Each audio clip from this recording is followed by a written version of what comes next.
পাকা আম আর সাবুদানা দিয়ে বানানো ঠান্ডা ঠান্ডায় এই ডেজার্টটি একবার বানিয়ে খেলে বারবার বানিয়ে খেতে ইচ্ছে করবে। আর এই ডেজার্টটি বানানো কিন্তু তাড়াতাড়ি হয়ে যায় আর খেতেও কিন্তু খুবই টেস্টি হয়, আপনারা দেখলেই বুঝতে পারবেন।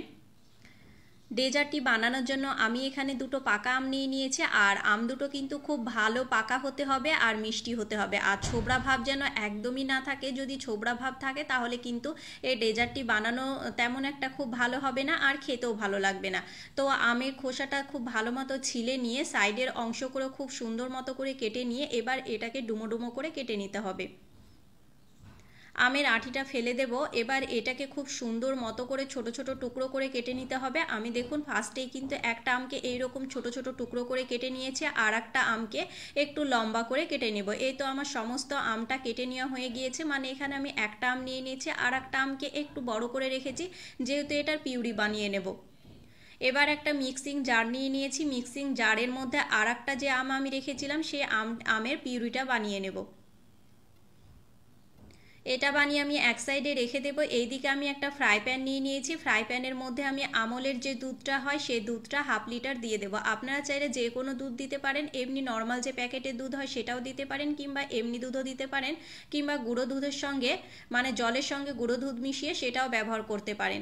তো আমি এখানে হাফ লিটার মতো দুধ নিয়েছি, দুধের মধ্যে দিয়ে দেবো 2 টেবিল চামচ গুঁড়ো দুধ। গুঁড়ো দুধটা দিলে কিন্তু ঘনত্বটা খুব তাড়াতাড়ি চলে আসে আর খেতেও ভালো লাগে। খুব সুন্দর মতো করে 2 থেকে 3 মিনিট মতো ফুটিয়ে নিতে হবে, মানে একটু ঘন করে নেবেন। আর প্যাকেটের দুধগুলো যেহেতু একটু ঘন থাকে তাহলে বেশিক্ষণ সে কারণে ফোটানোর প্রয়োজন নেই। 1 থেকে 2 মিনিট আমি ফুটিয়ে নিয়েছিলাম। খুব ভালো মতো ফুটিয়ে নেওয়ার পর একটু যখন ঘন হয়ে আসবে, এখানে আমি হাফ কাপ মতো সাবুকে খুব ভালো মতো ধুয়ে নিয়েছি। এই তো খুব সুন্দর মতো ধুয়ে নিয়ে পুরো সাবুটাই আমি দিয়ে দেব, মানে ওই হাফ কাপ মতো সাবুদানা দিয়েছিলাম। এবার দুধের সঙ্গে সাবুদানাটাকে খুব সুন্দর মতো করে মিশিয়ে নিতে হবে। দেখুন আমি কিন্তু খুব ভালো মতো করে মিশিয়ে নিয়েছি, আর একটু ঘন করে নেব। এই তো মিশিয়ে নেওয়ার পর কিন্তু আমি আর একটু ঘন করে নিয়েছি। আর এই দুধে কিন্তু একদমই জল দেবেন না, জল দিলে কিন্তু একটু পাতলা হয়ে যাবে, খেতে অতটাও টেস্ট লাগবে না। খুব সুন্দর মতো ফোটানো হয়ে গেলে সাবুদানাটা যখন একটু সিদ্ধ হয়ে আসবে, দিয়ে দেব 1.25 কাপ মতো চিনি। চিনির পরিমাণটা একটু কম রাখবেন যেহেতু আমটা খুব ভালো মতো মিষ্টি থাকবে আর আমের মিশ্রণটা অনেকটাই মেশানো হবে, সেই কারণে ফার্স্টে কিন্তু চিনির পরিমাণটা কম দেবেন। আমি ওই 1.25 কাপ মতো চিনি দিয়েছিলাম। এবার চিনির সঙ্গে খুব ভালো মতো মিশিয়ে নিয়ে গ্যাসের আঁচটা মিডিয়াম ফ্লেমে রেখে খুব সুন্দর মতো করে ফুটিয়ে নিতে হবে।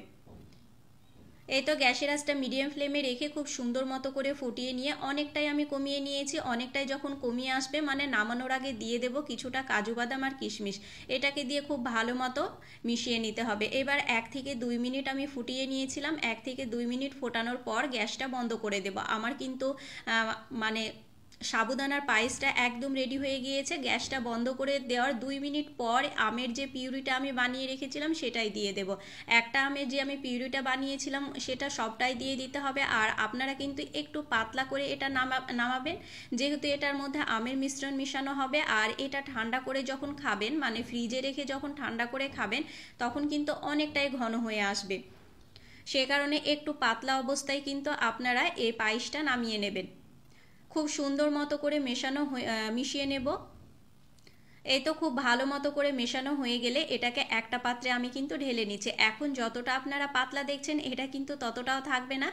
এবার এটার মধ্যে যে আমটাকে আমি ডুমো ডুমো করে কেটে রেখেছিলাম সেটাই দিয়ে দেবো। এটা বানানো কতটা সহজ না, আমার কিন্তু খুব তাড়াতাড়ি বানানো হয়ে গিয়েছিল। আর বাড়িতে যেহেতু কয়েকটা গেস্ট ছিল তাদেরকে কিন্তু দিয়েছিল, তারা তো খেয়ে ভীষণ খুশি হয়েছিল।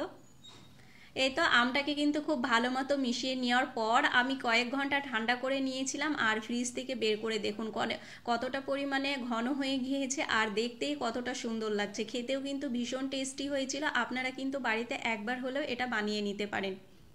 আর রেসিপিটা ভালো লাগলে কমেন্ট করে জানাতে ভুলবেন না যে কেমন হয়েছিল। বাড়িতে বানালেও কিন্তু আমাকে একবার হলেও কমেন্ট করে জানাবেন যে কেমন হয়েছিল খেতে। পার্সোনালি তো আমার তো ভীষণ ভালো লেগেছিল পাকা আমের এই ডেজার্টটা।